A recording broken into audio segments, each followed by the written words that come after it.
What's going on, everybody? Jorge Aquino coming to you live and direct right here from the west side of the PHX. It's Tormenting Tarmac, baby. It's the podcast where the enthusiast never dies. Date of recording, September the 25th of the year of our Lord, 2023. In case you guys didn't know what year we were in. Recording this one probably a couple of weeks prior to when it's set to drop. So by the time that you're listening to this, it would hopefully be Friday the 13th. Guess who's playing Jason? But we're going to have a really, really fun time tonight. For the last couple of years that we've been doing this podcast almost, it's been about, focusing on shop owners. It's been focusing about journalists. We've had the opportunity to go ahead and have people such as Johnny Lieberman and Zach Clapman on this podcast. The fact that I can actually even utter those words is utter insanity. We've had fantastic photographers, all your favorite, fantastic photographers that this city has to offer. They've probably been on this podcast more than once because I'm obsessed with car photography. But tonight, we're going in a little bit of a different direction, still keeping it towards car culture, still keeping it towards cars, and your favorite enthusiast brands. But this time, we're looking at it from an artistic standpoint. And my guest tonight is one of those brilliant young artists. That's the best way I can put it. And that happens to be Sunni Combs hanging out with me right here on TT. What's going on, Sunny? How are you? Hey, I'm doing good. Could be doing better. I'm a little sick, but it's fall, so what do you expect? I totally get that. I do hope that you feel better. It's an absolute treat to have you on the podcast. I have become such a big fan of everything that you're doing over the last couple months. Like I said, you're a brilliant young artist. I don't think that that entirely does you justice, and I'm going to be completely honest. But like what you do, like it's not only really, really cool, it's really freaking hard. And if we're going to kind of get into that in a second, but I guess, you know, before we get into all of that, if you maybe you could better describe to everybody that's listening, how would you describe your art to the people? So, I mean, in simple terms, I'd just say, oh, it's automotive realism art, but in all actuality, it is, mm, you see, when you get into hyperrealism, which is not what I do, that's when you're looking at something on canvas that would look the same as if you were looking at the car in person. So Right. if we reel it back a little bit, what I'm doing is not to the point of a replic, oh my God, a It's all good. replication of a photo, but it's a little bit, it's an embodiment of the car on canvas. And there's a lot more to it than meets the eye, which makes it very special to me and also very time consuming, but it's worth every second. So I can tell. I mean, every single time you post up your reels, you're talking about like, oh, back at it again and whatnot, and it's the details are so insanely intricate, Sonny. Like, I mean, the other day, and I think this piece you've been working on for quite a while now. It's the GT3 RS, if I'm not mistaken, with the gray one, oh, it's an MR, so it's an a MR. Manti Excuse me. Racing. Yeah. I apologize. I apologize. It's an MR. I promise I know cars, Sonny. I swear to God. But one of the intricate details that I went ahead that really caught my eye that I would have never thought to go ahead and see someone do a portrait of and add this feature was the tow hook. Like of all the things, I was like, Sunny literally took the time out of her day to put a tow hook on this MR. And there's not just that. There's so many the backgrounds of everything that's behind the cars takes a bunch of time too. Like you're fully going for it here. Like what's what's a typical time frame that it takes you to go ahead and bust something out like that?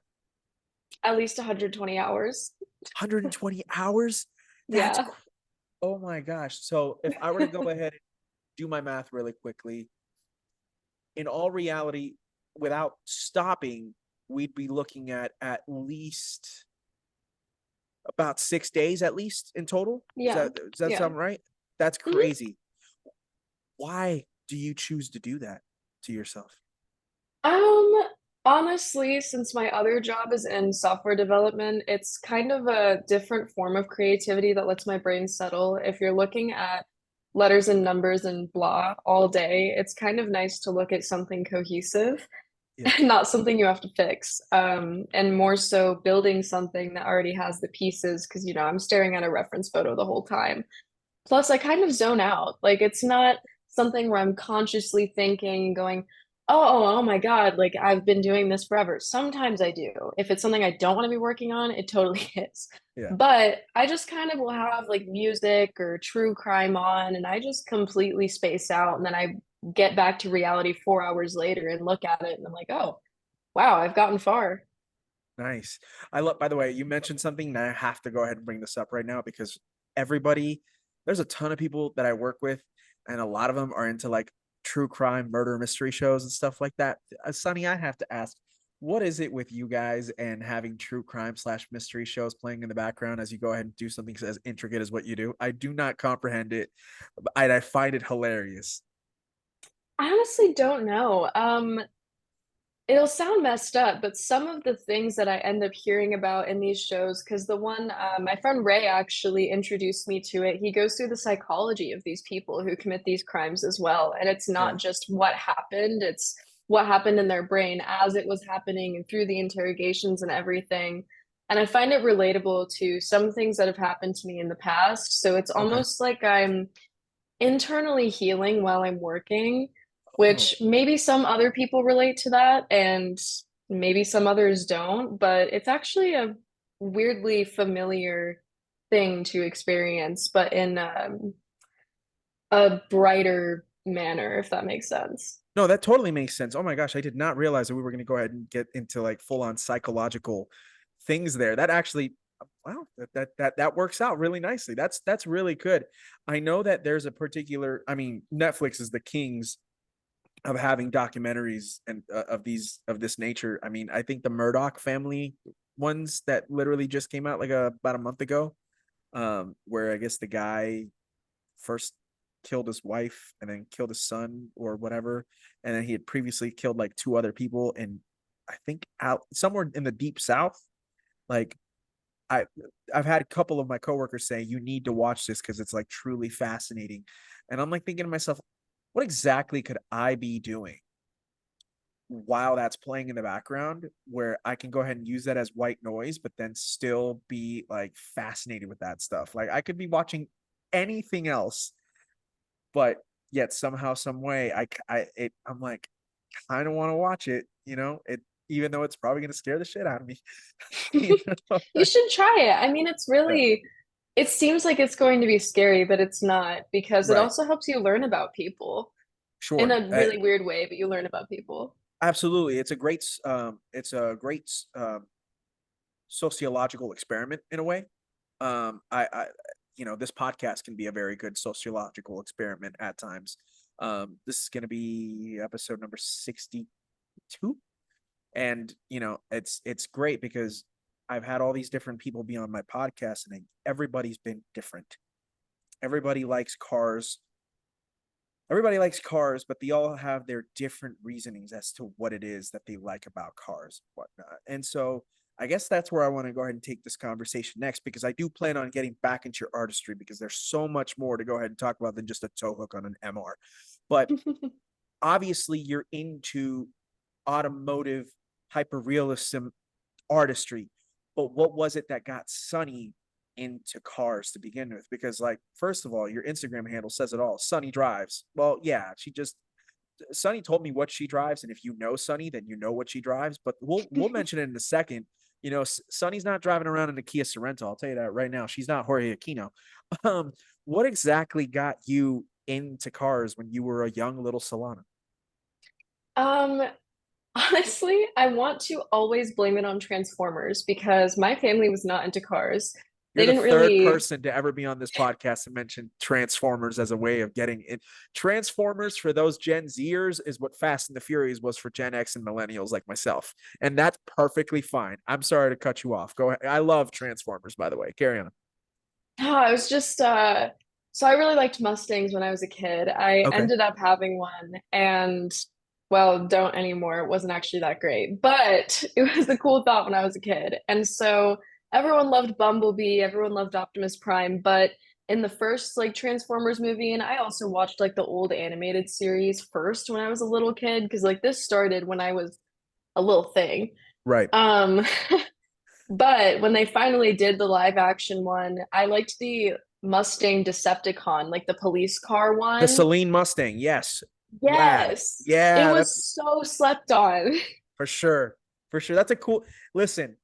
An S197 Celine or a Roush from back in the day, those kind of slap. They kind of still do. I'm not going to lie to you. Even though to me, their tuning packages aren't that great from an aesthetic look. In particular, the Celine is ace. And I can't disagree with you whatsoever. I'm with you 100% on that. Exactly. Like it was just, I don't know, it was way cooler because, Chevy endorsed the whole thing to be like, Right. oh yeah, the new Camaros each time it's gonna roll out in the new movie. And I was like, I honestly couldn't care less. Did I think it was cool? Yeah. But there were cooler things that it was more on a if you know basis. And I 100%. was that kind of gal because I researched everything that I liked. I Everything. gotcha. I have yet to watch Fries of the Machines. I have Paramount Plus, and I just haven't had the time to sit down and watch it. But I can't wait to watch it because one of the newest. Um, I guess it wouldn't be an Autobot; it would be more of a Maximal, and it's the 964 Mirage, right? And Hmm. the moment that I went ahead and saw the trailer when the trailer dropped last year because it dropped this summer, and I saw that, oh my god, a 964 is gonna be a good guy in this movie. Oh, like I was going through my emotions. I was definitely just saying it's about goddamn time that we saw a 964 get some love in a big movie like this, and that's fine. By the way, back to the Saleen Mustang. I forget his name, the name of that particular Decepticon, but when it transforms back into the Mustang, instead of saying to protect and serve, do you remember that it says to punish and enslave? Yes. Yeah, it's kind of dope. I'm not gonna lie. Oh my gosh. So okay, Transformers was it for you. How old were you when Transformers came out, Sonny? Um, I'm horrible at math, but I was like not super young because I know that I started off with my dad actually had Transformers toys from the animated series from when he was a kid because he was born Gotcha. in 79. So he was like a Okay. 80s kid. Yeah, yeah. Um, so obviously he had those and he gave them to me and I would have like that and a Barbie and I'd be like, die, because I was kind of a messed up kid. So, you know, Are you trying to tell me, Sonny, that you did not partake in Barbenheimer this past summer? I didn't. Okay, that's fine. That's fine. You're all good. I'm not going to judge you whatsoever. Okay. So your dad's into Transformers. That kind of gets you into it. So the first one came out in 2007. So I would have been 17. I would have been it would have been the summer right before my senior year of high school in Oh 2007. wow. Yeah, so I would have been 17. So what were you like almost what like around 10ish, maybe a little younger? Yeah, around that range. I Okay, can't math cool. right now, so we're No, gonna it's all just good. We're guess. gonna go ahead and say she was 10 and it's all good. Um, you know, it was the Mustang. What other you kind of had a cut like you made it seem like a lot of people who got into cars because of Transformers got into it because of Bumblebee and that fifth gen Camaro when it came out. It seems to me like you are not the biggest fan of the Camaro. So I'm going to go ahead and ask you something, and maybe this will be one of your first hot takes. What are some of the low key cars that you look at within the Transformers movies that you say, huh, that's an underappreciated or underrated car that not everybody appreciates from these films? I mean, evidently from the new one that I haven't seen, we covered the 964. That's a huge favorite of mine. So that's there. The Saleen Mustang, yes. The old Camaro. I don't remember what year it was exactly that Bumblebee was originally In the that, original, so that would he have been kept like a shitting on. 70, maybe 78, 79 ish. Yeah, Yeah. that was way cooler, in my opinion. All right. All It's right. like, Okay. why does he think this thing's like a shit box essentially, Like it's not. It's actually a really cool car. And he's like, oh, I don't like just saying dad made me get this. And then he transformed and I was like, oh, that's kind Yeah. of boring. I mean, I think Megan Fox for going ahead and getting way too much in Shia LaBeouf's ear and being like, if he's such a cool alien, why did he go ahead and come back as this piece of shit Camaro? Like Megan Fox, let me tell you something. I've appreciated you since day one, but you know your role and you shut your mouth in the words of Dwayne The Rock Johnson, because that's disrespectful. Because I agree with you. I thought that the 70 there would have been like a 78 or 79. So it's like late third gen, or excuse me, late second gen Camaro. And it was pretty dope. Like I thought it was pretty Yeah. rad too. I mean, now I prefer the Trans Ams to the Camaros from those years. Like I'll flat out say it. But that them saying this POS Camaro throughout that entire movie really like took me out of it, because like I'm sorry, if I was 17 or 18 at the time and my first car was a 70 some odd Camaro with a 350 V8, I'm not complaining whatsoever. Right? Had they made it a Beetle, then I would have understood. And by the way, no disrespect to Beetles. Like at my age, I've come to grow like big appreciation for Volkswagen Beetles. Maybe it's because my love for the Porsche 911, but like, you know, I've still come to appreciate it. But yeah, I feel that. So okay, so the Saleen Mustang, the Camaro, the old one. Anything else that? Oh, it's been so long. I've only watched Star Wars recently. Shoot, off the Are top of you my head, that's all I'm gonna remember. okay? That's fair. That's all good. Um, so Transformers kind of go ahead and did it for you, but your car taste is very clearly evolved to where it's at today. Would you mind? I'm sure that if you follow Sunny on Instagram, you'll probably know what she drives. But if you want to go ahead and tell the people, Sunny, tell the people what you drive. A 991.1 Porsche GT3. Yeah, that's not a regular. That's it's one of those it's one of those cars that when people tell you that they drive one and you're a host of a podcast, it makes you reevaluate your life decisions, which is fine, which is totally fine. No, that's really, really cool to be able to own one. Actually, you know what? Before we get into that, I'm curious to know, because one of the things that the dot one is unfortunately infamous for, was because there was a batch of them that did have that engine go, that 3.8 liter. Is yours all set? Do you have a second engine or? It's a new Cool. engine that was put in the car, purchased to my boyfriend buying it. 'Cause, we share it right now. I'm working to buy him a 3RS, and then I'm going to pay for half of the GT3. So that's an us car. And then I'll buy the 3RS for him. That's kind of the Okay. plan. Um, It's a very but yeah. kind, nice plan for him, by the way. That's very cool. Yeah, you're a very sweet gal for wanting to do that for your boyfriend, for sure. He Um, loves them just as much as I do, so it's the no, least that's I can cool. do. Was your love for the 911, was that a thing prior to going ahead and meeting your boyfriend, or has it been an evolution since prior to that? It was something that I acted like I didn't like. Um, Oh, that's that's gonna fair. be weird. I had this complex where I really wanted to be special. So if Yeah. somebody liked something, I was like, no, that's lame. But then I would like it privately. So even the first time he and I went out in the car, I was like, yeah, I don't know. I could be better. I had an M2 at the time, which honestly, meh. But Oh, don't say that, Sonny. I it want an was meh. F87 so bad. Like you don't You should even have bought know. mine. I mean, yeah. We'll talk after the pod. I What practically gave that thing away. did you really? How long ago did you sell hmm it? Back in February. Oh, you literally just sold it. Okay, damn it. Yeah, Damn it. Oh, maybe I should have hit you. You literally just gave it away for nothing. That really hurts me. basically. My God. Was it first generation M2, or was it a comp? It was first gen. That's I the best actually looking did a one. full build because it A looks the best. B, I'm actually more partial to the N55 over the S55, which is another huge hot take, and the BMW community can fight me if they want to. Oh, But here we go. Those are some fighting words, sister. Go ahead. the N55 sounds better. I And agree. a lot of people really like the idea of single turbo. I don't like turbo cars. I'll be honest, I don't. I Well, like you drive a naturally 911, aspirated cars. right? Yeah. Yeah. But I have a lot of people that I used to know that had F chassis S55 cars, and they'd be like, "Oh, well, I want to go big single turbo on it," and they always blew up. And I was like, "Just get an N55 because it's actually the one that was specifically in that generation of Yeah. M2 and nothing else was a great motor." Right. And it was really, honestly, it was underrated. It was super underrated and it made me sad.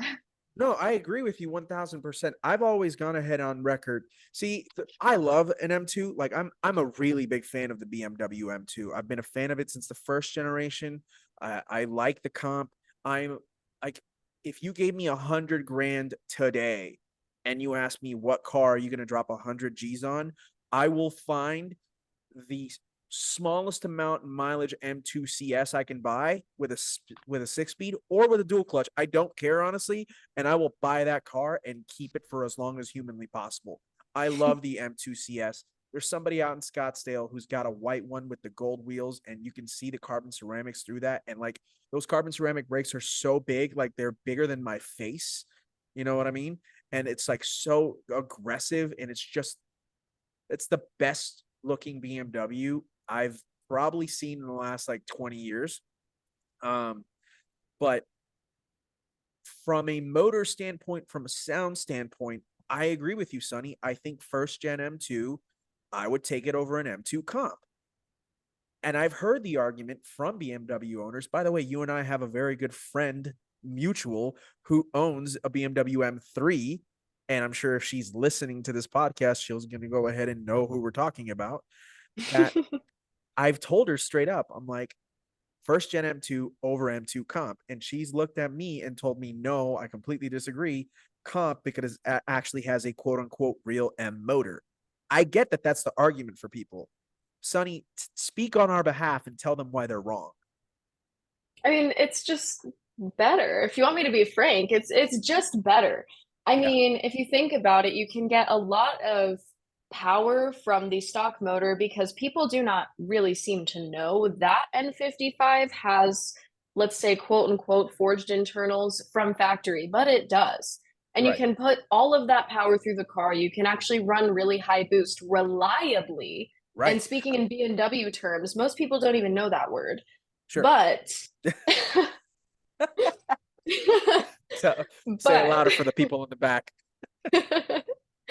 but like I mean that thing was killer and it was Yeah. actually really inexpensive to build as well because you don't have to do the crank hub, you don't have to do all of this really difficult preventative work that you have to with the S55 and it also doesn't sound like a tin can, so that definitely helps. No, I hear you 1000%. Was yours a dual clutch or was it a 6 speed manual? Dual clutch, but you have Okay. to tune the transmission if you do anything to the motor. I get that. I've heard that multiple times. And again, I think I think the look is very specific. Because again, I look at a comp and I look at a regular M2 and I'm like, in every color, the first gen M2 looks better than a comp. It Mm-hmm. does. Um, and that's just aesthetics. Now, again, I know from driving dynamics, we just talked about, engine wise, why the N55 is so great and whatnot. I mean, you mentioned running high boost on these cars. The amount of 335s that people have built that are making 800, 900 horsepower, quote unquote, reliably, there's a lot of them out there. I mean, there's like Mm-hmm. 135s that are putting like 800 to the wheels. And which by the way, I'm just going to flat out say this. Why would you do that? But at the same time, respect, but they're doing it and it's possible and they're doing it quite well. But then you look at from an aesthetic standpoint, yeah. But again, if you're looking at something to go ahead and blast through the canyons up here and, like north of Scottsdale, that's when you start to go ahead and ask yourself, well, hold on, do I want to go ahead and spend an additional 20 grand on a comp? Because that's probably the main difference between an M2 and an M2 comp is like probably like 15 grand for a, Yeah, I do have a particular, maybe awful sounding answer to that general self-asked question of, oh, maybe I want to go through the canyons. The only correct answer is buy a Porsche. that's, ouch. It's fair. You're not wrong. You're not wrong. And I'm sure everybody listening to this podcast, it's actually our friend, you know what? I'll just mention her name because big shout out to Alex as always. Um, I remember her being on a podcast with Steven a few months back, and then she said every BMW owner ends up becoming a Porsche owner later on in their life. And me Yep. being a big Porsche enthusiast and a BMW enthusiast, which by the way, there's a question I want to ask you in a second. That's a fact. I mean, I said that with 100 grand, I'd like to get an M2 CS, but if I had 180, I'd be buying a 991.2 GT3 Touring. You know what I mean? And by the way, Mm-hmm. that's with miles. I'm fully aware that it's probably over 200 grand for a Touring. Don't, don't, don't curse at me while you're listening to this podcast. I'm fully aware of this. Um, I want to know, while we're on the subject of BMW, yours is a DCT. Um, a lot of people don't like the 6-speed manuals in this current batch of BMWs, and M2 might even be in that conversation of like the 6-speed is fine but not great. But that being said, what are your thoughts about, hearing BMW M's boss saying people aren't buying 6 speeds where it's going to die out like sooner rather than later? When you hear something like that, Sonny, what are your thoughts? I mean, my thoughts are that they need to improve.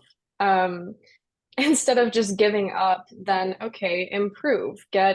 I personally have not driven a manual M2, but I can only assume that it's a clutch that isn't cozy for some people, or just the way that you move through the gears doesn't feel right. And they need to have somebody who is very passionate about driving manual, go out on a test track and tell them everything that's wrong and have them Right. fix it. That's all that they need to do. Yeah, I mean it's pretty simple. Unfortunately, people up in the higher, when they're on boards and things of that nature, the first things that they are thinking about doesn't have to do with feel or anything of that or engagement. It has to do what's going to go ahead and sell. Hence the reason why it's they're not putting all these that effort into the manual, and I know that. But at the same time, I've gone on record saying BMW is still an enthusiast brand. Like BMW, Mercedes, and Audi are in this really weird parallel, Sonny. And I'm curious to get your thoughts on this because, like, they're considered quote unquote enthusiast brands, but when you really look at it, they're not necessarily enthusiast brands. They're closer to Chevrolet, Dodge, and Ford, General Motors, I should say, Dodge and Ford, than people realize, because those are our big three here in the United States. But Mercedes, Audi, and BMW are the big three in Europe. They just have like a more executive feel to it. So it's weird to think about that, but they've built their name over around the enthusiast platform for such a long time that we kind of gravitate to that, right? Yeah, I mean, I actually personally had them all, one of each. Um, well, one that I just drove a lot and did quite a bit of a build on, and then two that were personal daily drivers. It really does feel that they try to market them, oh, it's an enthusiast brand, but the enthusiast cars are dying out. If you look at the G chassis M2, I'm sorry, that thing is heinous. It looks like it came straight out of Roblox, and I hate it. I hate it, I hate it, I hate it, and I will scream it from the rooftops. I do not care. And some people say, oh, it's a great driver's car, but people also like the physical appeal of cars. So if it's hideous, but it has a great personality, but it also costs $120,000 or something, whatever the range is, Yeah. you don't really want that. You're not entirely wrong. I'm glad that you went ahead and brought up the looks of the Jeep chassis, because I've talked multiple times about how I feel about G80 to G82 look wise. I've also spoken about G87 in particular, the new M2, and how it looks like. I'm glad that it's still around. I'm glad that it's still being built. I'm glad that M3, M4 is still around and being built. Like that, it's a good time to be alive when those cars are still being brought out from the factory and whatnot. But like BMW is definitely having this like identity crisis that they don't claim that they have, because everybody continues to buy their cars. But it's like, and that's the thing, like everybody talks about like, or well, I thought they did, and I'm clearly being looked at. And now I'm starting to think to myself, I'm like, was I wrong? Was I like overestimating how many people agreed with me? Because I can go ahead and say I really don't like the looks of the M3, M4 currently, but the numbers don't say that, because the amount of M3s and M4s that are being delivered it's quite a bit. and we're starting to go ahead and see people buy the M2 G8, the current G chassis M2s, and I'm just like thinking to myself, so did I get it wrong, or were people just saying they didn't like it, but then we're like, oh, I'm gonna buy one anyway? You know what I mean? Were they me with Porsches or are they real? Like, um, I don't know what it is. Like even my business partner drives a G80 M3 and he hates it. He feels that it has no soul. He thinks it's hideous. And Really? I, he's a very technological person and as am I. And it's just like, no, I don't really like this thing. And I feel like it's more fitting for the younger crowd in a way, like the enthusiasts that are a little bit more aged and have gotten to drive all of these amazing cars, let's say from like, I don't know, the mid 2000s to now, then this stuff's coming out and they're like, oh, this is Yeah. lame. But the car community has been booming with the younger crowds. And they're like, oh, this thing, it claims to do XYZ. I'm going to go crazy with that when they're actually, in my opinion, not that good of cars. And the design from an artistic standpoint is just very questionable on their end. Yeah, no, it's actually, you know what? I kind of want to keep going on that because you being such an artistic person and whatnot, I've said this. I'll at least give the G chassis a compliment, in particular M3, M4, because M2, I, I'll be honest, I thought M2 looked better than M3 and M4 at the beginning, but I've kind of changed my tone on it a little bit. I've seen more M2s G chassis wise, and I'm just like not as enamored as I was with them prior. Whereas at least with G chassis M3, M4, the darker colored ones with a black grill do look somewhat okay. You know what I mean? Yeah, they look aggressive. They look mean. Aggressive is the right word. Yeah. Yeah. So, Honestly, this is going to be a very like direct thing of what I would say, which also may be a hot take to some people, but so it's just hot take I number three. believe I believe truly that they should have basically taken an M8 and squished it, but kept the general design of an M8 to design the new M2. That would have looked Interesting. phenomenal and it would have made sense with that front end that's more aggressive and makes more sense instead of making it blocky because I don't understand after seeing the car in person how it is possibly aerodynamic in any way given that it looks like it's made of Legos. Yeah. It doesn't compute in my mind. No, I hear that completely. I like your take on that, and I don't think that's that hot of a take because, I mean, I don't think anybody ever complained about about whether or not the 8 series is bad looking or not, because it's not actually. It's actually one of the better looking BMWs out there on sale. The same can be said of the M5, but the M5 is still stuck in that last generation, so we're still waiting for the new generation of 5 series to come in. And I'm a little scared because I'm terrified. I'm terrified. Yeah, I mean, because currently the 5 series BMW probably is the best looking of the range. More, you I would know, that's agree. I don't know. Yeah, I don't even know why I'm saying, oh, it's probably no, it very much is. And so I'm Yeah. terrified of them adding the 3 and 4 series grill onto a 5 series because I've seen what it looks like on a 7 series. And Sonny, I'm sorry, I want to jump off a bridge every time I see that. It's so it's so not a good looking car on the 7 series. Like, again, the aggressive nature of it on M3, M4, I'm willing to go with. But when was the last time anybody said that a 7 series was aggressive? So I was No, waiting. no, exactly the point. No, that's what I was hinting at. It's not. A 7 series is not aggressive. Um, and then so make it elegant, massage it. But no, we're gonna go ahead and give it buck teeth that you can go ahead and see from space. Like that's been my problem with the M2 is they gave it, but the M2 has this buck teeth and then almost like a Brazilian butt lift look that went wrong on the back end of it, right? Because Kind you of looks talked like about the Cardi electric. B. Yeah, yeah. Shout out to Cardi. Shout out to Cardi, but at the same time, yeah. But so but I like your idea of taking an 8 series and squishing it down. The only thing that I would say is because if you're shrinking down a car that's that big, it can make it to me look a little bit too voluptuous. And I feel like they'd have to be really careful and would have to kind of like massage it a little bit to really proportion the size, if you will. Does that make sense? Yeah, absolutely. I mean, I agree with that. They couldn't make it as angular because it doesn't have the length. Right. Um, but honestly, I think that if they had taken that general design language and then worked with it a little bit, it would have turned out so much better than it did. That's fair.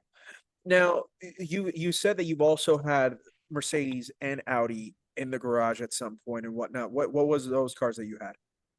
Mercedes was a CLA 45 AMG. I really like the not true AMG, not true M, because that's an Oh, inline four AMG. I love a GLA. The GLA 45 I think is awesome, which is basically the CLA but on stilts. I'm with you on that, Hmm. sister. That's a cool car. Very much so. I'd Yeah, I take that had over an a A45. yeah. I mean, I wish I could get an A45 in the US. If I could, I'd probably have one as a daily, but maybe one day. Yeah. They're also And like then 60 grand though, which is ridiculous. yeah, for what I it mean, is, it's not worth it. no, it's not. But what And was then the there was an Audi S4 in the mix. It was okay. a B8.5, so supercharged, but with 6-speed manual. It was a buddy's car, but he was gone in college, so it ended up being kind of my car for a bit, and I worked on it a bit, and then wasn't my favorite. Sucked to work on. I hate working on Audis. I will never do it again, probably. Right. And yeah, That's a supercharged V6, right? V8 and yes. a half. Okay, cool. Because the RS5 has the twin turbo V6 now for B8 and a half, Mm-hmm. right? Yeah. Um, I've talked about multiple times that the incarnation from 2004 to 2008, the RS4, RS5 with the 4.4 with the 4.4 V8, the naturally aspirated one. Woo! Those Have were you absurd. absurd? I mean, that whole entire batch of the German V8s from that time frame were awesome. You know, E90 to E92 M3. You had the C63, of course, with the 6.2 V8, and then you had the Audi. The Audi to me was the underrated one of the bunch. Have you seen what they're going for nowadays, Sonny? Those particular cars. No. So the other day, a buddy of mine was going ahead and looking at the RS4, and with 50,000 miles, somebody was asking for like over 50 grand. Yeah, that's where we've What? gotten to. Yep, Oh 50 my G's for God. that car. Yeah, I wanted to shed cheer too because like I remember like maybe 10 years ago that was like a $25,000 car. And I was like, "Oh, I Yeah, can't wait to make some type of money to buy that." No, not anymore. Not at 50. That's a lot. It's a lot. But they're that's still not worth it at that so point. cool though. It's not. It's not, but like that is that is to me the definition of executive in a way because it's got that pep to it, you know, like and it's that thing revs. People don't remember that. Like that thing's revs to like about 8 grand. It's got like probably had around 4 horsepower, weighed like 3,600, 3,700 pounds. You got only got a 6 speed in it. And you know, the quattro was super dope. So like, yeah, you might understeer a little bit, but then it's an Audi. So if you go ahead and give it enough pep, it's gonna go ahead and straighten itself out and it'll be great, right? Those things kind of Mm-hmm. ruled. Yeah, they were awesome. I remember seeing the RS5 in the first Iron Man. That was Pepper Potts' car. Remember that? Yes. Yeah, Yeah. that was good stuff. Um, so let's talk your love for Porsche because obviously you finally evolved into that. Was there anything else prior to you because you had that? Sounds like you didn't mention how fast that M2 was. How much power were you making out of that built motor? I don't believe in cars over 500 horsepower, so I just Okay, cap it out there because I feel that you can only use 500 horsepower. I think 500 horsepower Um, in an M2 is quite a bit. I think that's healthy personally. yeah, yeah. Yeah. It's a good space between reliability and safety because honestly, I don't care about straight lines. I'm more of a curvy road driver. Obviously, it all fits the car, but Yeah, you know. I hear that. I gotcha. So, was there anything else around that before you finally settled on the 99 on the 991.1 with your boyfriend?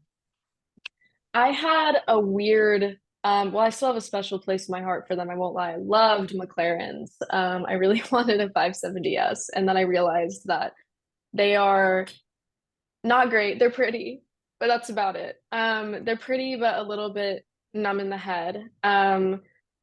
So I realized I did not, A, have the funding to deal with the electrical problems and everything else, and B, did not want to get into the market because 570s specifically are owned by a lot of people who are not very responsible with the car, which is why you end up having those electrical problems. So I stepped away from that, but I really do love McLarens as well. It's more of a secret affair that I have. I I got about an hour plus worth of seat time in a 720.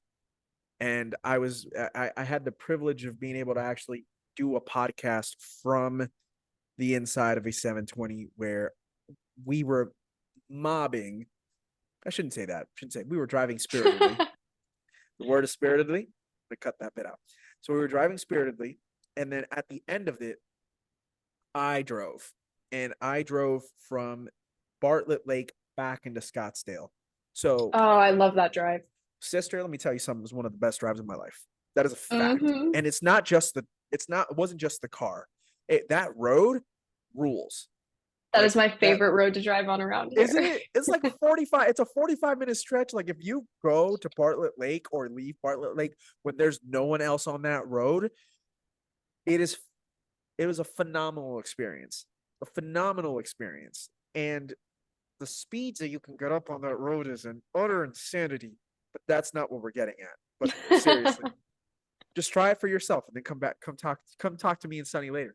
Um, so I did back into Scottsdale, and the 720, I'll say it for those who may be listening who might be anti 720. I understand your thoughts, I understand your concerns, but you can't talk smack about a 720 until you get in a 720 and experience it for yourself. And I know that we were talking about 570, and 570 is different, but at the same time, it's still a McLaren. And if you experience a 570 for yourself, you will kind of have the same thoughts that I'm discussing right now, because you have to experience it for yourself as a driving experience without having to think of um, uh, reliability, taking care of, brakes, putting new tires on it, doing oil changes, which by the way, the amount of McLaren owners that don't do oil changes on their car is hilarious. And I'll never understand why you don't do the only thing you're asked to do. Um, but if you don't worry about any of that and you just drive those cars, it really can be a magical experience. It changed my life.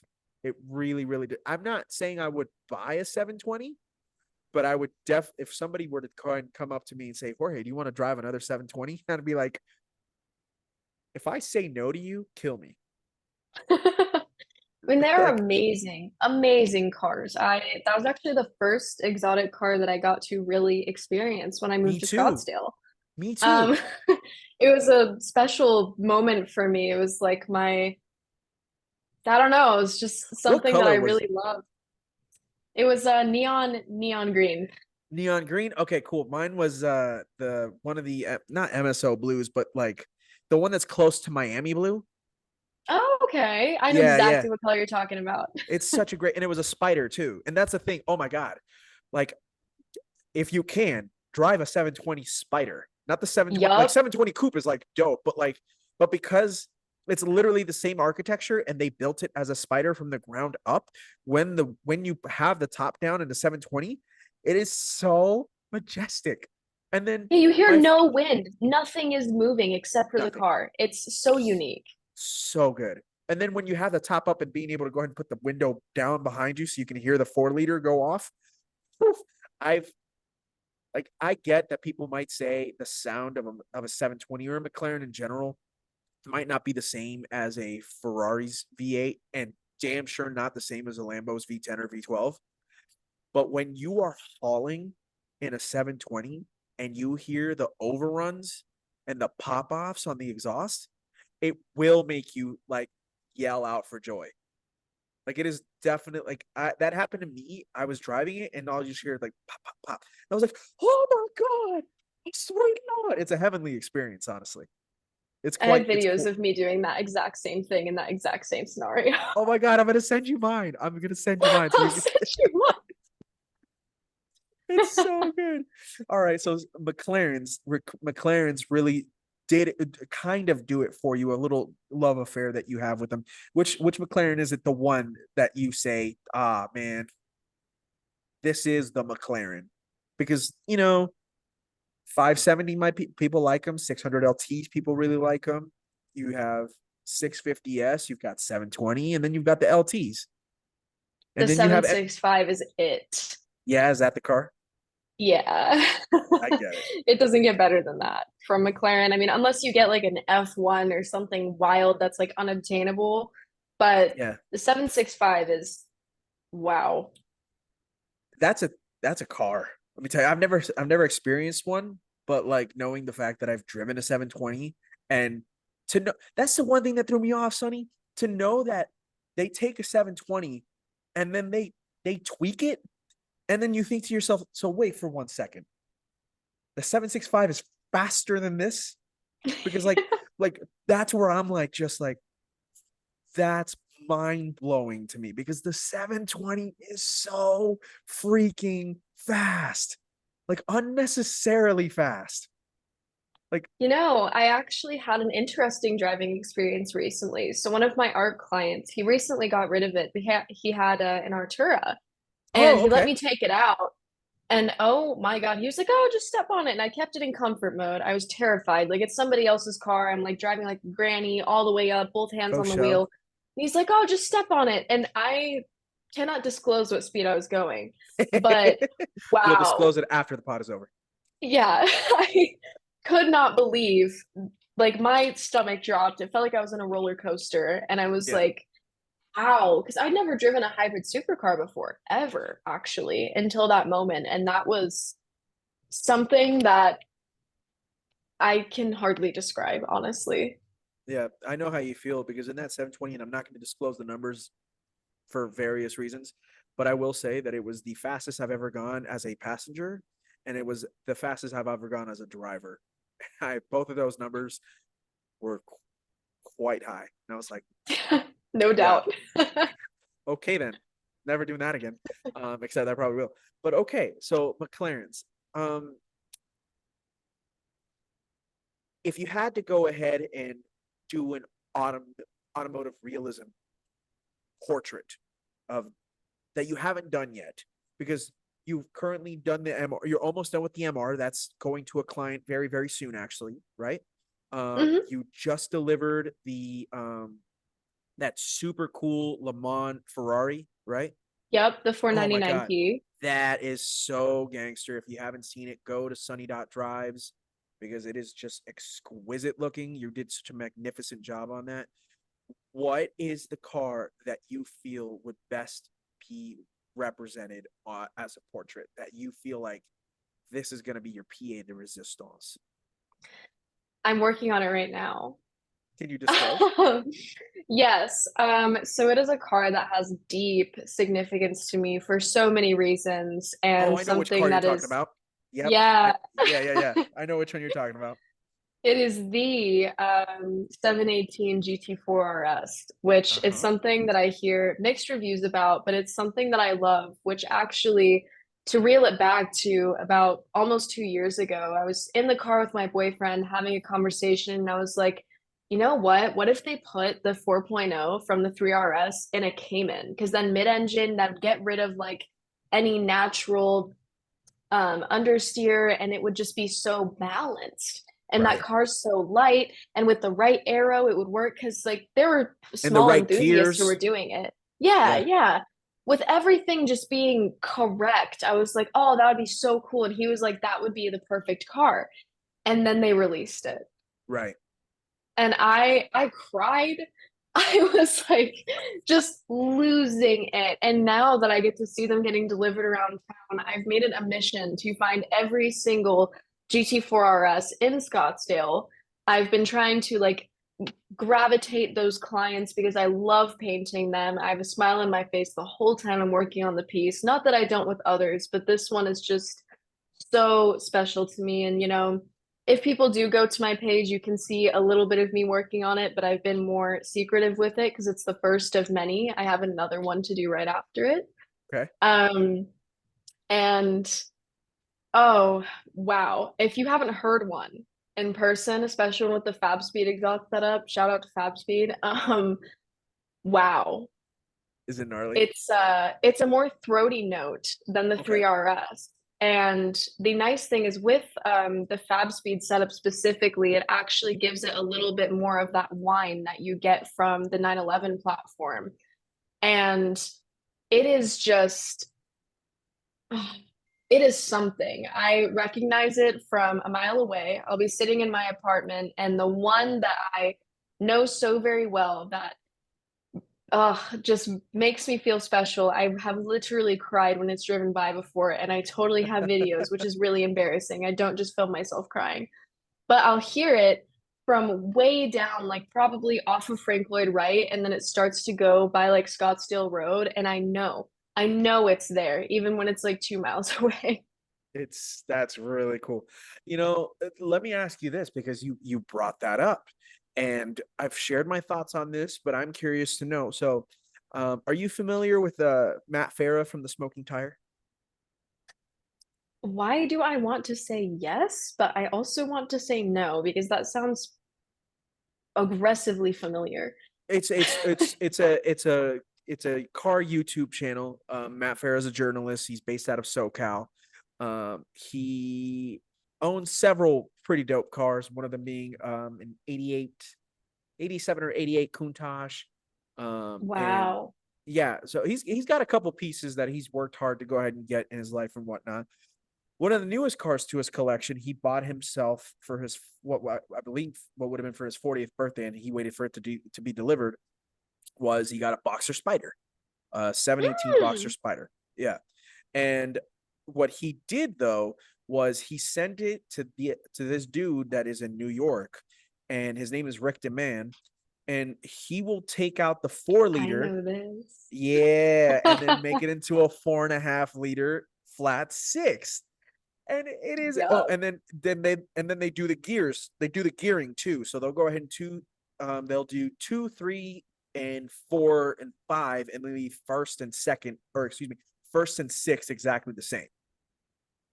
So the Boxster, you can go ahead and do it for the Boxer as well as the Cayman, and then you can also do it for the 992 as well as the dot two GT3s, which why would you want to do it for a GT3? I don't know, No but hey, more point. power to you.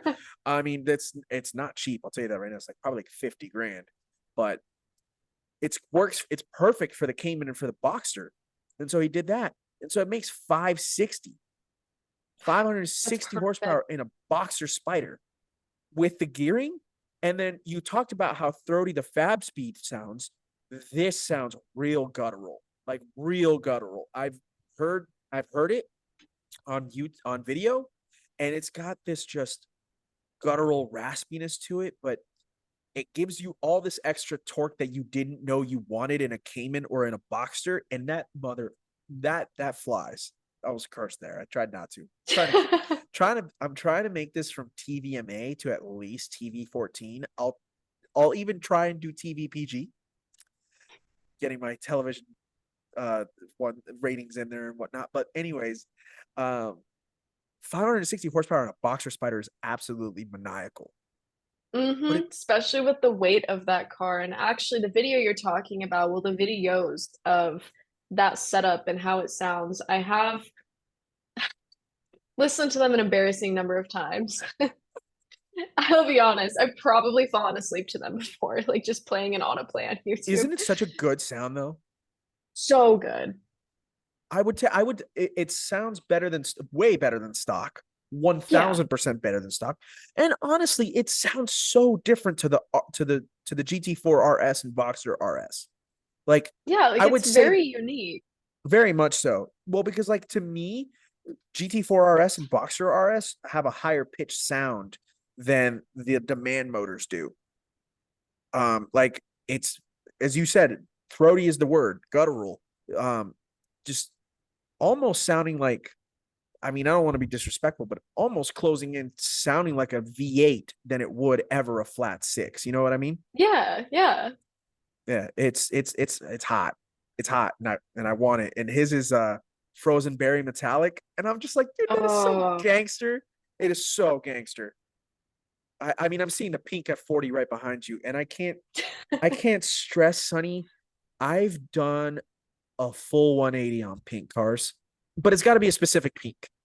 It's got to be a specific pink. Like I can't do like a neon pink, but like mm-mm. what's the who's the company that went ahead and did the wrap last year for the F40? I feel like that was a Nauzitech color, but I don't know if That was it a sounds, Nauzitech? I want to say yes.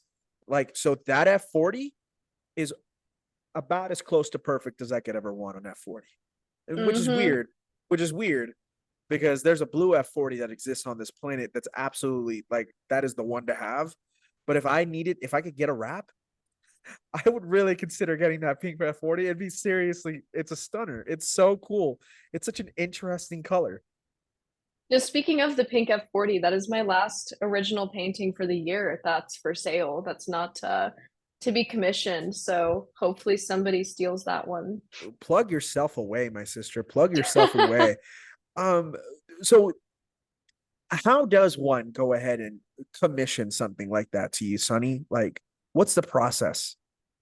So I always wait for people to reach out to me. I'm not trying to be an aggressive saleswoman by any means. So I just do my thing. And when I see a DM request or something through Facebook or one of my other outlets, and somebody's like, hey, how do I get a commission? I essentially walk them through the process of what their subject matter is, with it being the car, the background, what exact spec the car is, the colors, because I am very, very particular about the colors. I can do them, but I like to create it as exact as possible.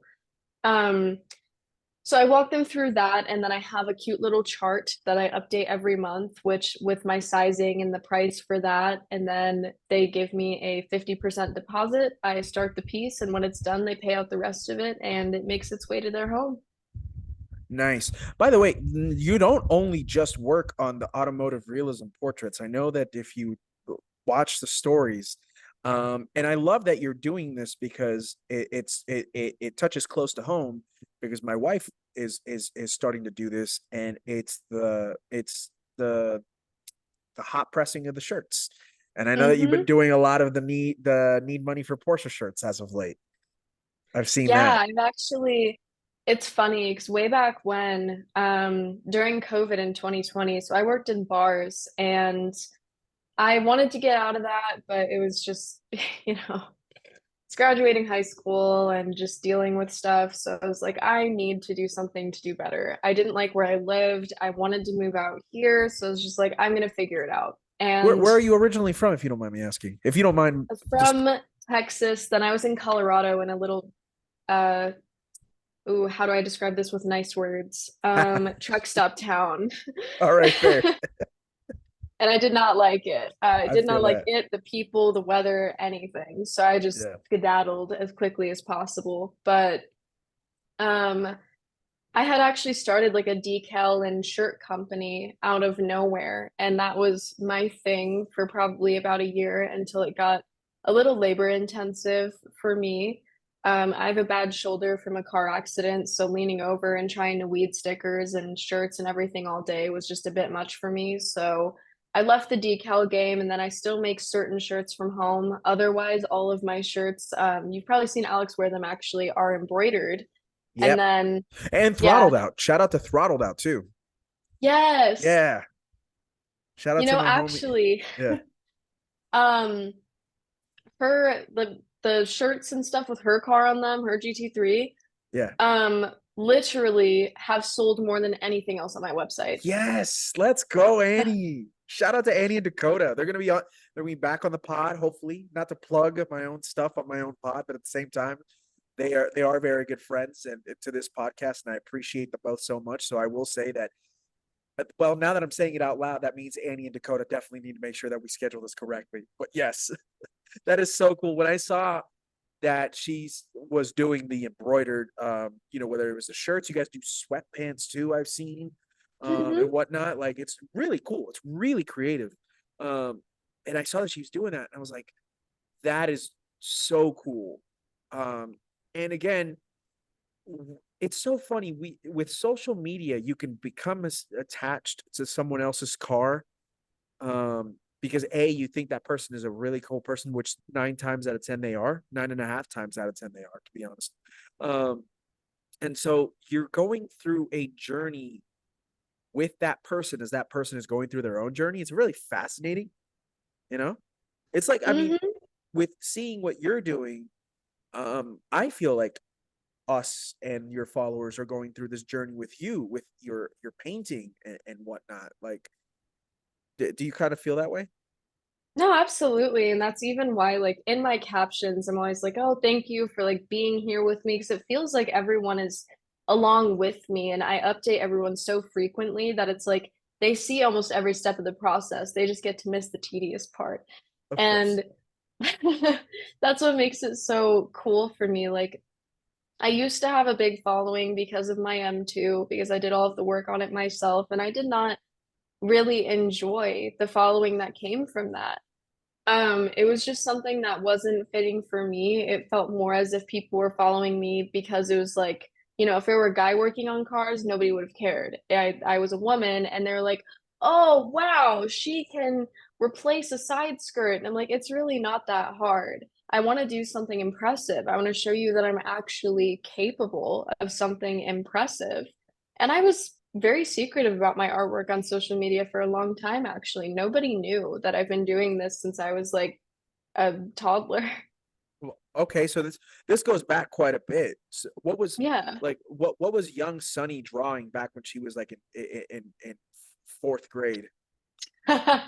Well, I was obsessed with Lord of the Rings, so I would draw Ents, like the walking, talking trees, and they would all have like families and stuff. And my mom was a bartender, so I would be sitting in the bar, like waiting for my dad to come pick me up, and I would be handing people these papers with these stupid trees with smiley faces on them, like all throughout the bar. I was like, "Here, I made you an Ent," and they're like, "Lovely."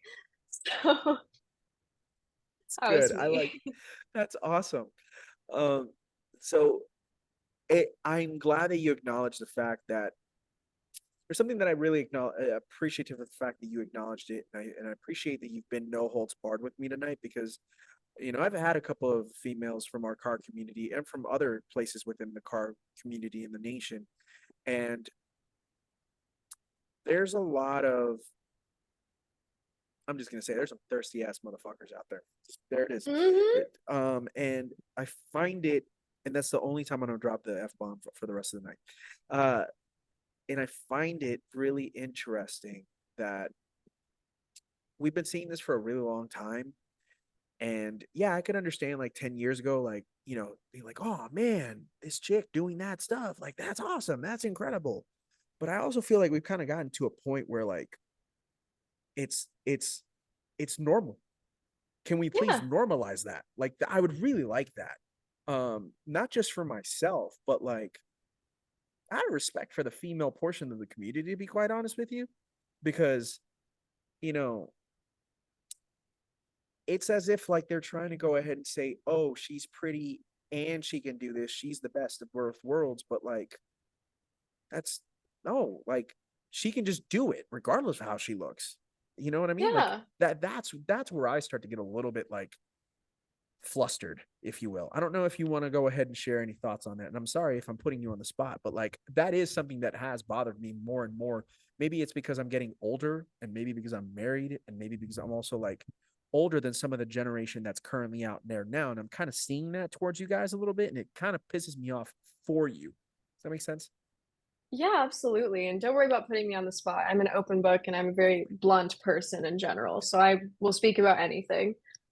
Um, it was it was really something that I started noticing more and more once I got into like a genuine long-term relationship, because obviously I didn't want people hitting me up in a flirtatious way. And even if they were because they didn't know, I can just be like, oh, yeah, sorry, I have a boyfriend, but you get scolded for even saying that. And it was just something that I realized more people were coming to me, and it wasn't asking for advice or going, hey, my daughter really likes cars. Could you talk to her? Or, oh, hey, how do I replace the alternator in my 2012 Explorer?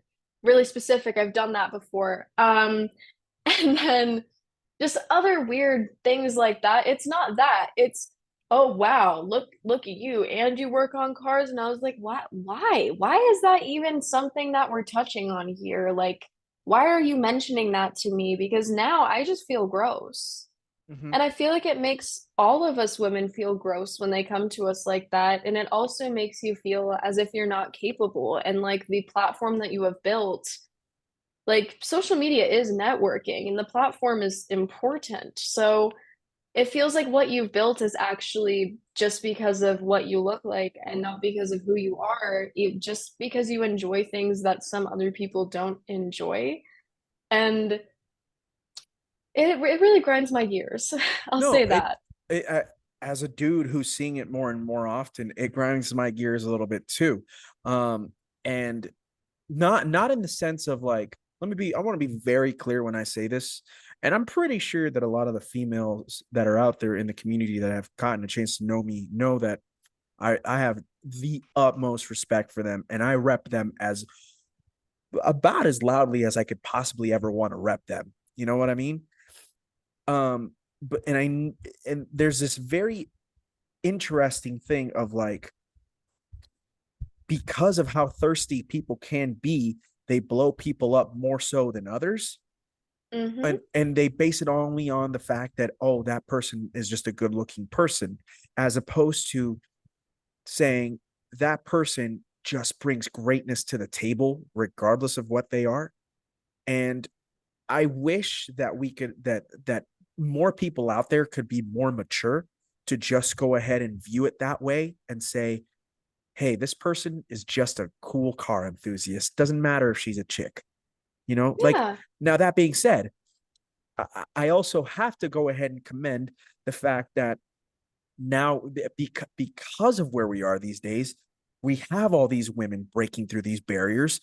And that's good because they were so held back for such a gosh darn long time. So, you know what I Mm-hmm. mean? So that's also cool because so it's a real interesting double-edged sword. It's like I don't want these women to go ahead and only be put on a platform because of how they look, but at the same time, I want them to get the platform that I feel like they've earned for like maybe 50 to 60 years now. You know what I Yeah. mean? Like, because who's to say 40 years ago we wouldn't have seen someone like you or someone like, big shout out to your girl Ray. I'm just gonna call it as I see it right now because she's doing amazing stuff too. Would we have seen that like when I was a little kid or when I wasn't even alive? Would we have seen you guys go ahead and do this type of stuff? Maybe not. At least I don't think so. From a portrait standpoint like that, probably Mm-mm. I mean, it's small now. It's a super small niche back in the 90s, I would imagine. Oh yeah. I mean, So anyone who was doing it would probably be afraid to be outward about it, honestly, just because of the temperature of things at the time. right, exactly. Which is actually, it's funny because we bring it back to Transformers. Like, I feel like that may have been one of the times that we started to kind of get a little thirsty. Michael Bay put out Megan Fox, unfortunately, or Mm-hmm. fortunately, And whichever that way you blonde want to. gal? Yes, that was that, oh my god, she was in uh Dark of the Moon, and Yeah. she's actually, I forget her name, but I know who she is because she's married to Jason Statham. Actually, Oh. yeah. So like, big shout out to Jason Statham because he's the man. But yeah, her name will Rose Marie Huntington or something like that. I think is her name. Oh. Doesn't pause. It's gonna bother me because I can't remember. I do it Uh, all the time. where is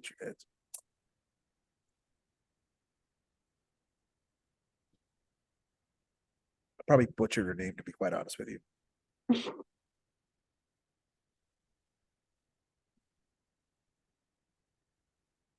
Thank God for editing. Mm-hmm. Rosie Huntington Whiteley. That's what it is. Okay, Rosie Oh, Huntington Whiteley. Yes.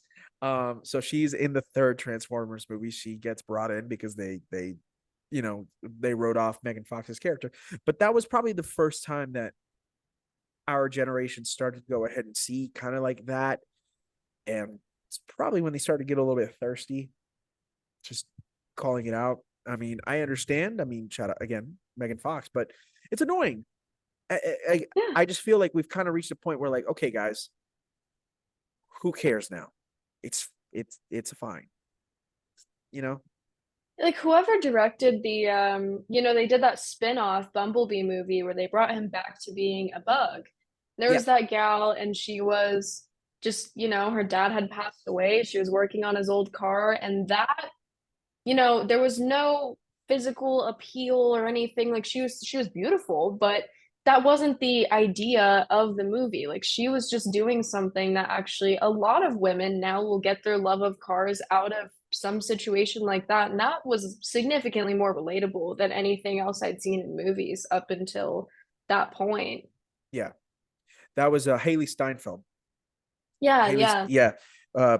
Shout out to Pitch Perfect too. Um, as we close up here, Sonny, you know, I talked to you about this a little bit at the beginning and maybe even before we started recording. You had stepped away, you've chosen to come back in, but I want to talk to you about car culture for a second because obviously this podcast, that's what it's centralized by. So I'm curious to know, with through the painting and drawing and whatnot to your love of driving, like I love the fact that you're like a major enthusiast. That brings me so much joy. Um, but what is it that car culture means to you when you think of it all?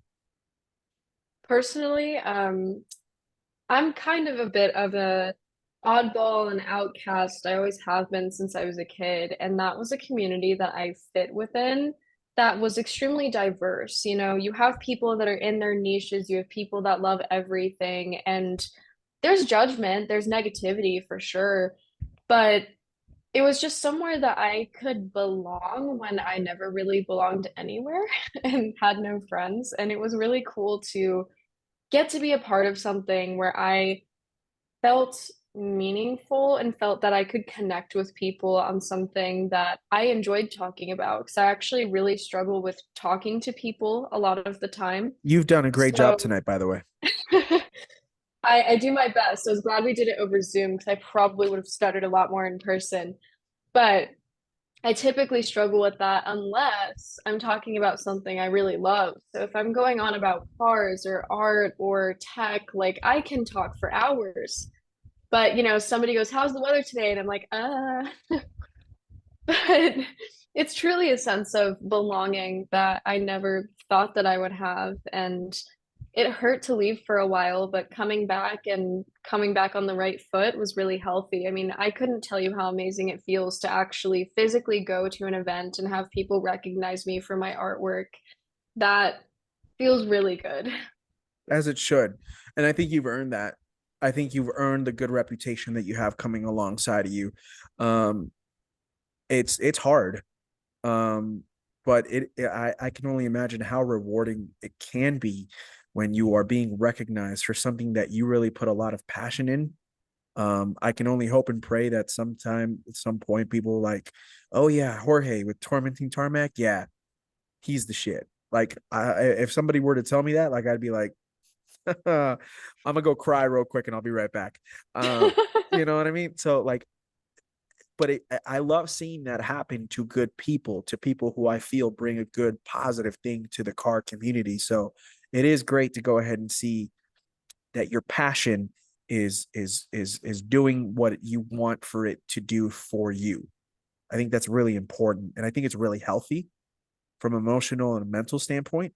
Especially if you've ever had like rough crap happen to you, or in your case, like you always felt like you weren't always accepted into all the crowds, and like this is finally the crowd that you're being accepted towards. Like it's nice to be accepted. This Mhm. isn't this isn't a mental health podcast by any way stretch, by any imagination. I'm fully aware of that, and I'm not a doctor. Damn sure I'm not a doctor. I'm a college dropout, but Me too. respect. Hey, yo, let's go. That being said, I really want to get my bachelor's degree so bad. That being said, but like, it is good. And I wish there, and I think we're starting to go, especially our community. I think we're starting to acknowledge that more. I think we're just appreciating more people for what they bring to the table.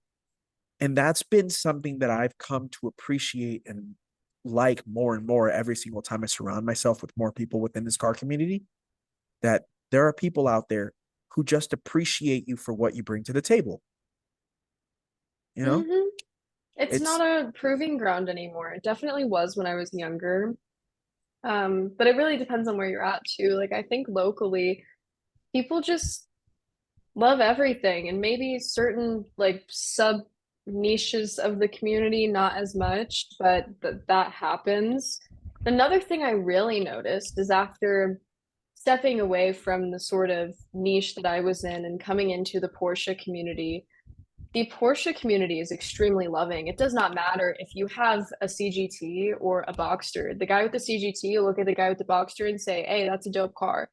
Like they all just love everything. Like yeah. it seems like a little peace, love, and happiness, sing kumbaya, but kind of how it is. I've heard that about the Porsche community more than once. This is not the first time I hear that. And it's very, very true, especially for someone for a brand who you kind of associate with being within the upper echelon in a bit, hmm for it to be so like everybody come together. Like the fact that you can be a guy or a gal who has a $15,000 Boxster, but then still be someone with still like you can find something relatable between yourself and someone who's driving around in a $2.5 million CGT or $1 million 918. Like that's kind of boggling of the mind to me.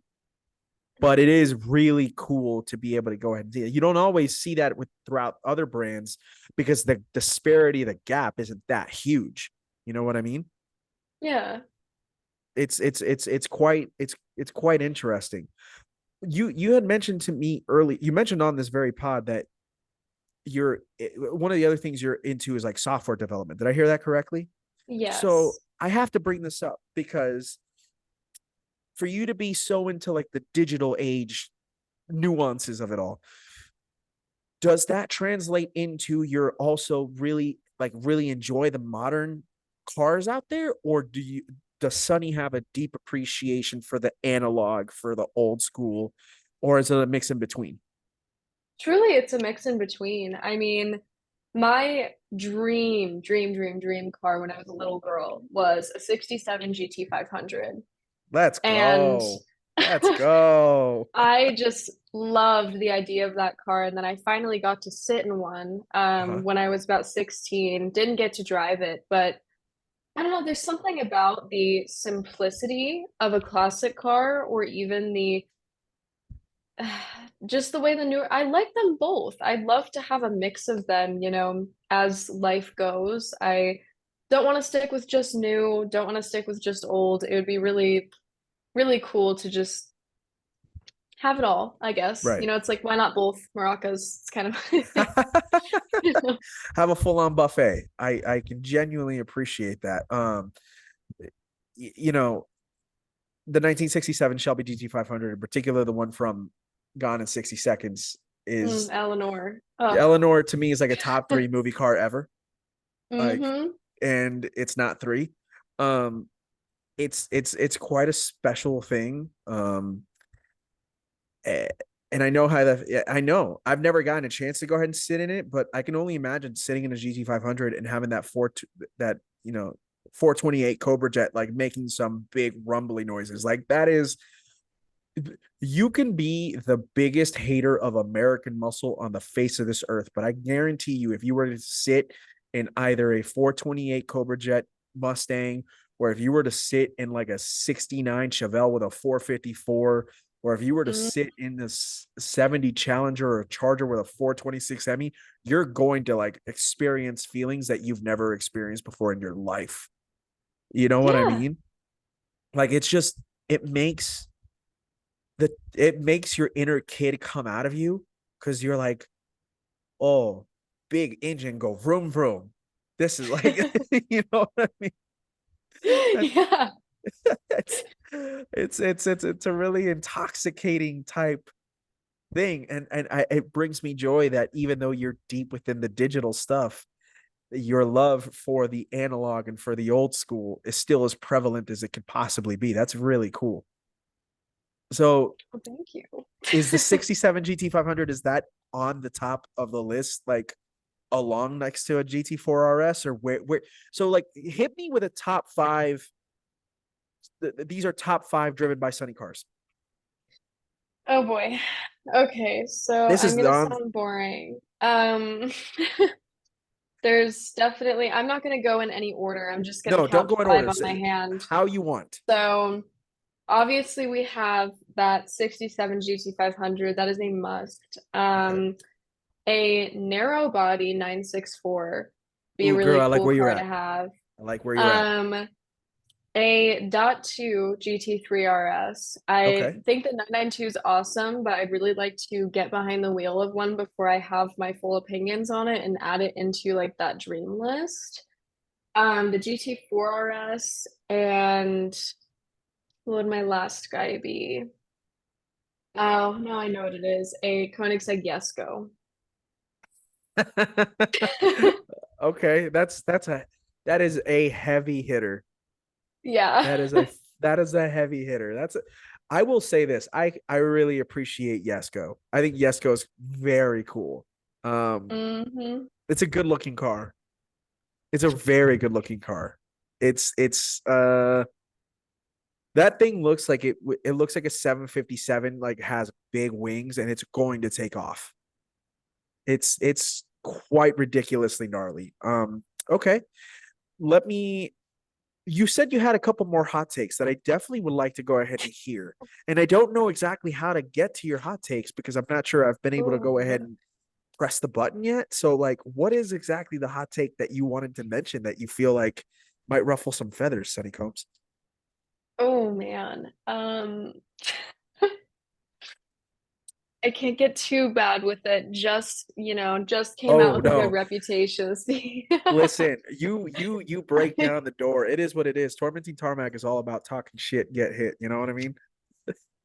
Oh, I mean, all right.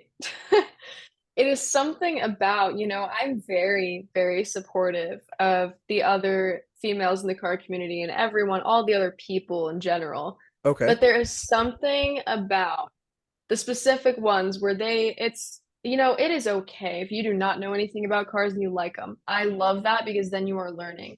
If you do not like cars and you are using them and just being within and around them in order to build a platform, but could not care less about whether or not you're standing in front of a 918, um, those people make me very angry. And it's only because I was actually almost like on multiple occasions accused of being kind of one of those people when I used to take photos with cars because it was like, oh, you don't know what that is. And I was like, I could take it apart and put it back together right in front of you, probably. So, it's okay if you go, oh, well, I just like this F8. I don't know anything about it. Or if you can pull it apart and put it back together, that's cool. But if you're like, no, I don't like cars. They're just lame, but it gets me followers. I'm not down with that. That is something that I am so mm-mm. No, I can't say it better than that.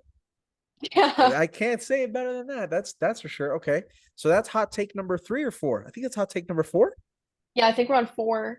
Okay. So then I'll allow 2 more hot takes or however Oh many hot boy. takes. Yeah. Let's see. So, cause that's a good, I wouldn't even say that's a hot take. I think that's just a good take. Yeah. I am in agreement with that take.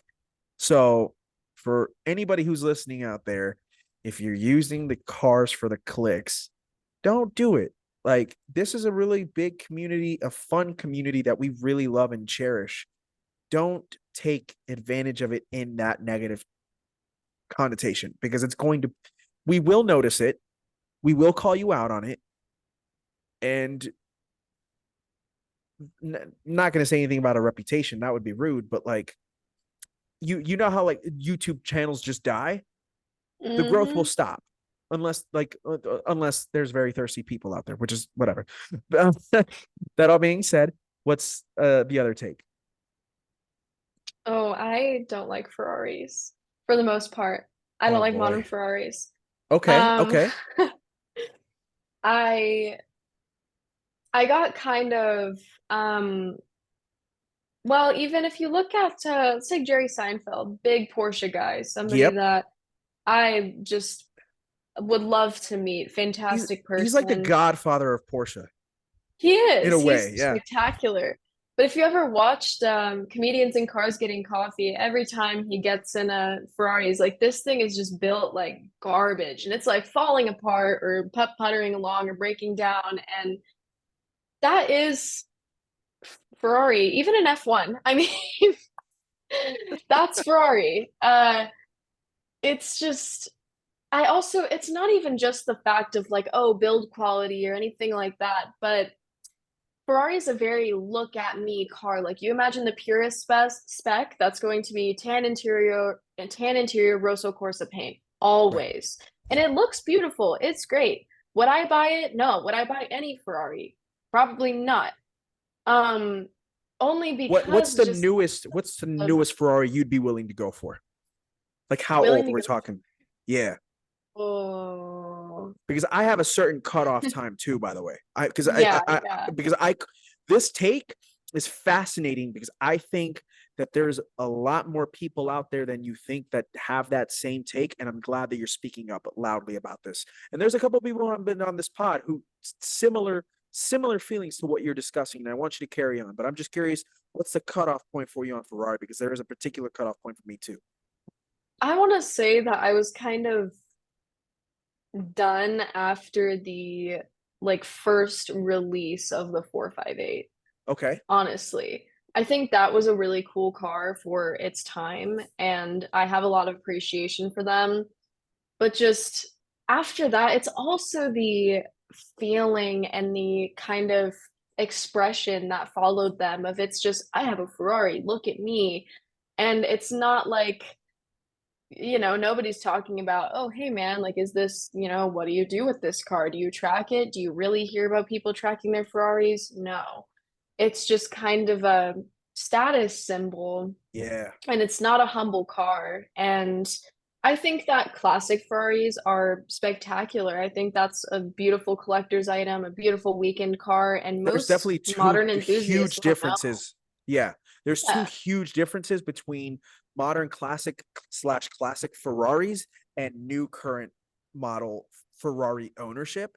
Like, and I didn't mean to cut you off, but I'm with you. Like, let's use Gone in 60 Seconds really quickly as a great example because there's the scene of when Nicolas Cage is at the Ferrari dealership and he's talking about how the 355 or whichever it is, he saw like five of them outside of his local Starbucks and he told himself that it shows him that there's too many people in this city with too much bloody money, right?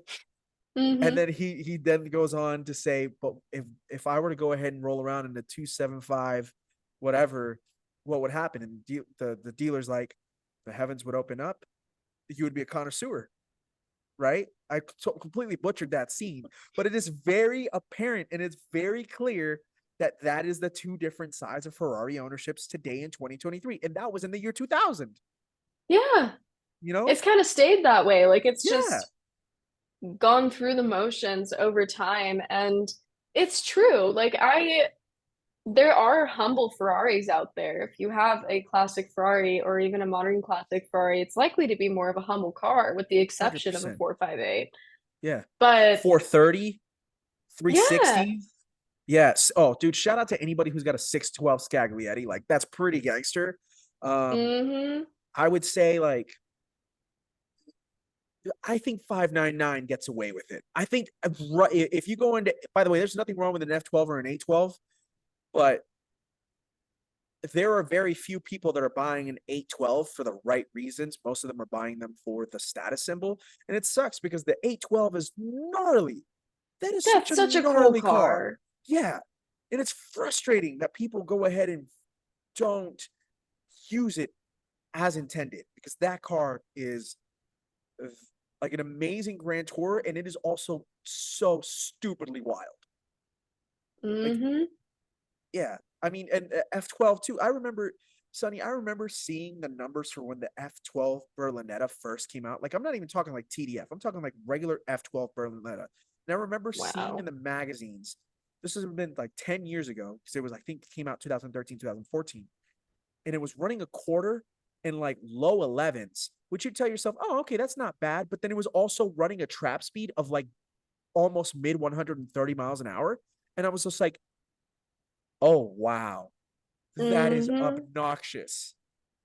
But then people aren't driving them right, because they're not they're not grand touring them as they're supposed to. They're just puddling around town and, oh, look at me, I'm rolling around in my Ferrari. It's like, ah, oh, you're such a bitch. Like, it makes me so mad. Weird question. I wanted to ask people about this in more of a public way because I just want to see if people know about it. The car brand, they're American made. They're actually in Detroit. It's a newer thing. They've been around for probably around 10 years. Called Equus. They produce the throwback, the base 770, and an electric, SUV of sorts. Have you heard of them? I have heard of them. Yes. I've not. Someone. Yeah, I've heard of it. And I think I've heard it through the Smoking Tire podcast, if I'm not mistaken. But yeah, Yeah, it seems so pretty rad. yeah, I mean the base 770, I would definitely honestly watch their trailer on it. It's really cool. The cinematography is phenomenal if you're into that kind of stuff. Yeah. Um, but it's like if you married a let's say 69 Mustang with almost like a With a Challenger, but with a not like a new Camaro. one. Yeah, yeah. Yes, I know it It now. looks Yes, like a modern classic muscle car. it does. It's very odd in that way, but it works. Shockingly, Yeah, yeah. it's cool. It's pretty cool. I'm for it. I'm cool with creativity like that, as long as you're not just doing it for the clicks. Like, if you have Yeah. a good implementation of what this idea should be, go for it. Why not? I think it's pretty. Car culture, auto manufacturing was built on different takes of what a car should be, Mm-hmm. or an evolution of what a car can be. And if you can take, like, let's be honest with ourselves. The first generation Mustang from 64 to 68 is probably one of the greatest looking cars ever made. Absolutely. You'd be kidding yourself if you don't think that. So if you take the basis of that and then you go ahead and massage it with something else that's just as good looking, and you can try and find a good way to put them together, the chances of that not sucking are pretty high, Yeah. I mean, right? I actually found out about the brand itself and the car. I honestly feel that I should probably try to get in communication with them because they're still so small. But um, I was on like a YouTube wormhole, I want to say back in like 2015 or something, and I was like, oh, car videos, blah, blah, blah. And then I came across that car, and I was like, huh? And I went to my dad and I was like, come to the computer room, computer room. I was like, what is this? And he's like, I don't know. And I was like, oh, but it's so cool. And I ended up doing all this research and even their throwback, their sports car, it reminds me of a Lotus. It's so weird. They make such unique cars, and I feel like they don't get the recognition that they should, especially being an American brand that's different from the other American brands. I couldn't agree with you more. I like it so much. Uh, I'll end it on this. This is where we'll end it right here. We all love supercars, but what is your thought process on the fact that the sports car is almost like dying out in a really sad way? Like, when this is all said and done, the 911 and the Corvette are probably going to be the only two real sports cars that are left, which is great because, again, I'm glad that those two are carrying on the torch, but it is kind of sad that they'll be the only real ones carrying the torch. Like, how does that, like, what are your thoughts on that? I honestly feel that sports cars should be more of a highlight of the auto industry. Like, look at something as iconic as the 911 or even as iconic as the Corvette. Like, look at those two cars and what they came from and their story and Yeah. everything. Why would you not want more of that? And why would you not want to create and modernize that? Because one unique thing about those two sports cars that you mentioned is that they stayed relatively close to their roots. The 911 more so than the Corvette. I mean, they stuck with it through the C7. The C8, I don't know why they chose to do a mid-engine, but they did. And it's Yeah. not a true mid-engine either, but you didn't hear that from me. Um, That's a hot take. Okay, hold on. I'm gonna let you finish, but we're going right back to that in a second. Go ahead. but I think that it should be I just think they need more recognition. I don't think we should like fill them out and be like, oh, screw that. It's all supercars, hypercars, and mega cars are a thing now. Yeah. Oh yeah. The Jamera is a mega car technically. So why not have more sports cars? Why? I love them. I've been it's a battle I've been trying to go ahead and fight for a long time now because every manufacturer had some sort of a sports car for a very long time. I mean, thankfully Nissan and the Z is still around and still kicking, and it brings me such great joy. The Supra finally came back after being gone for like 20 plus years, you know, but then, Chevy's getting rid of the Camaro. And again, Camaro's a little different as his Mustang and Challenger because by technicality they don't fall under the sports car lineage. They're pony cars or muscle cars, but it's still a Mhm. sporting type vehicle. BMW doesn't necessarily have a sports car. They're No. sports coupes. That's what an M car, an M2 is a sports coupe. It's not a sports car. An Yep. M3 and M4 is not a sports car. It is a four-door sports sedan.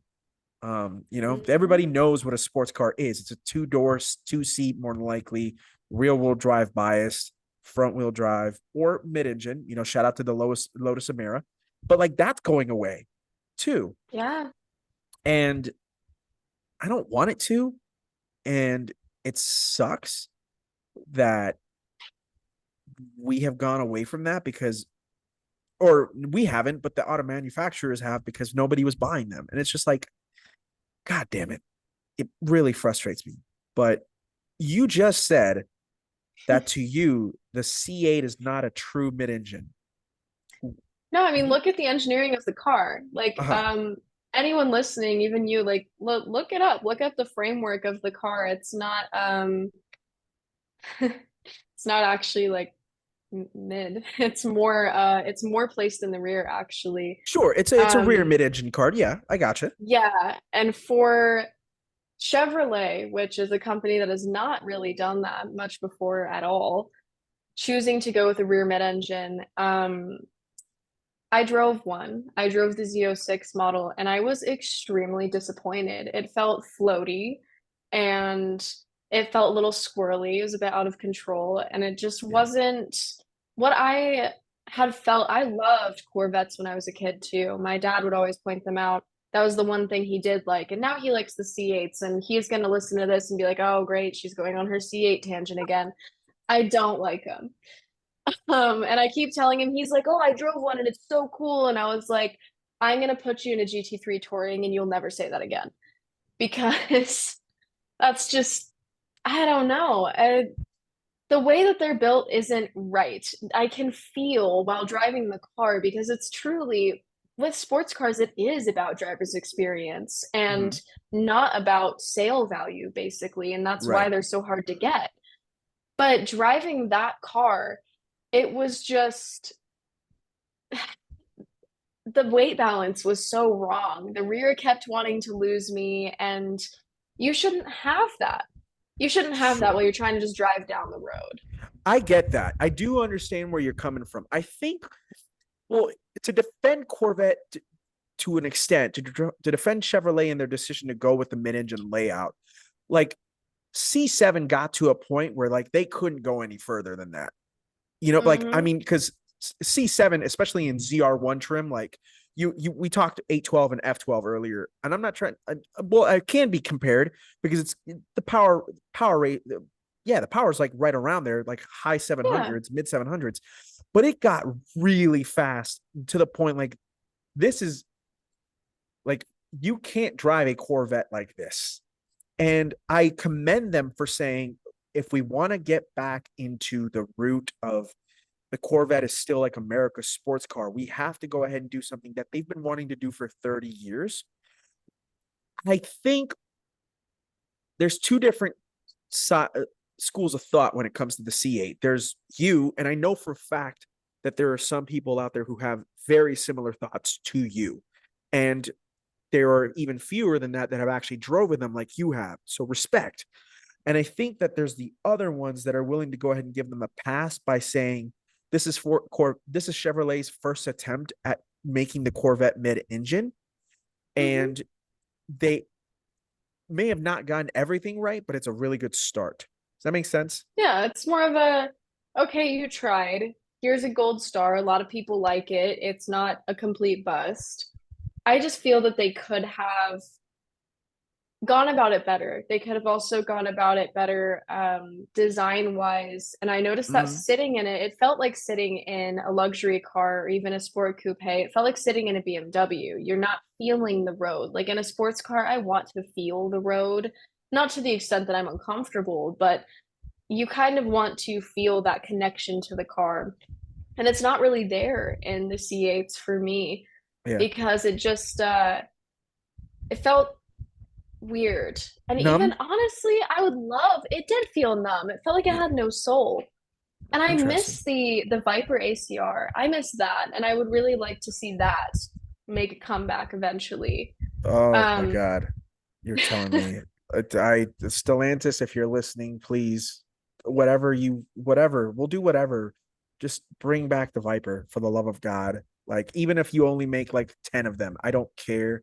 I, I went out in a Viper ACR last year, Sonny, with Cody. Shout out to Cody. He took me out in a Viper ACR, and oh, I did that with me too. it's, Shortly for me. yeah, no, it was probably the same car, actually. It's Yeah. is it the gray one? Yeah. It's amazing. That car rules. That car, Hmm. and you know, I've Cody's a great driver, but I was near as like I've never felt, with the exception of maybe the 720, so close to nearly shitting my pants of like, whoa. It's it's overload on the senses for sure. Like that car really does overload your senses, like from a driving perspective and from riding shotgun. Like you have to be like mentally and emotionally like prepped because that thing Yeah. is wild. That is a perfect. How do I put this? That's the perfect wild experience. I would Yeah, say it is. it's So you're not too scared for your life, but you're a little. And you should you be a are little. you should.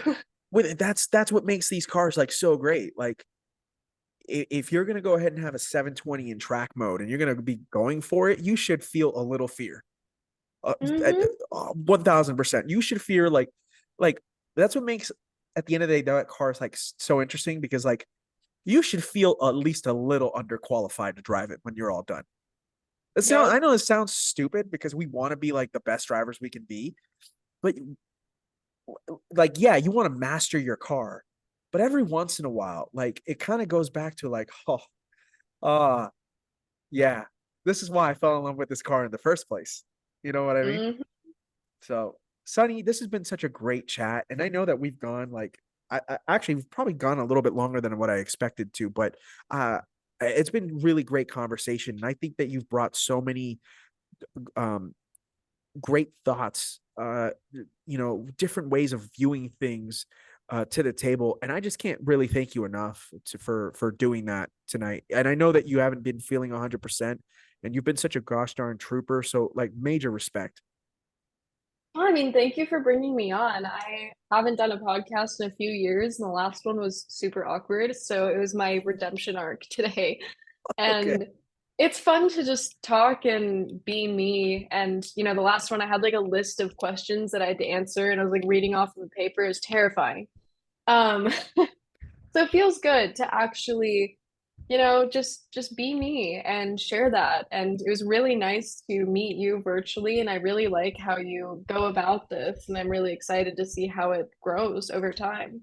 Thank you. That's very kind of you to say that, and it means a lot. Again, the whole purpose of doing this podcast is to go ahead and make sure that people know that the PHX is where it's at. That we really do bring a lot of great things to the table, and to hear someone like yourself say that means a ton. I really do mean that. So thank you so much. Um, where can so you've got your main Instagram account, which we're going to go ahead and wrap in a second, and you've got the other one that is a little bit dormant right now, but that's usually where you've kind of reserved where your art is, but you kind of moved that over to your main account now, right?